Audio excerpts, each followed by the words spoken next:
اعوذ باللہ من الشیطان الرجیم، بسم اللہ الرحمن الرحیم۔ السلام علیکم محترم ناظرین، کیا رمضان میں بیوی کے ساتھ جماع کرنا حرام ہے؟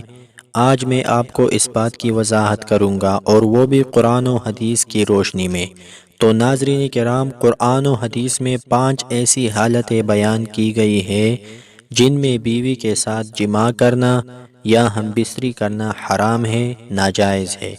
نمبر 1، میاں اور بیوی دونوں کا یا ان میں سے کسی ایک کا روزہ ہو تو روزے کی حالت میں جماع کرنا حرام ہے۔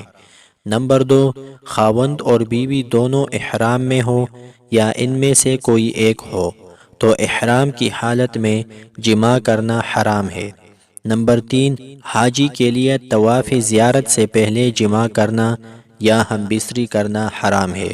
نمبر 4، ماہواری کے دنوں میں بھی بیوی کے ساتھ جماع کرنا حرام ہے۔ نمبر 5، نفاس یعنی اولاد ہونے کے بعد بیوی کا جو خون جاری رہتا ہے، اس دوران بھی بیوی کے ساتھ جماع کرنا یا ہم بستری کرنا حرام ہے۔ تو محترم ناظرین، قرآن و حدیث میں یہی 5 حالتیں بیان کی گئی ہے جن میں جماع کرنا حرام ہے۔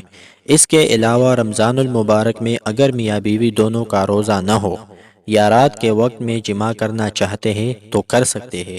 اگر آپ کو یہ ویڈیو فائدہ مند لگی ہو تو مہربانی فرما کر چینل کو سبسکرائب اور ویڈیو کو لائک کریں۔ ملتے ہیں اگلی ویڈیو میں۔ اللہ حافظ۔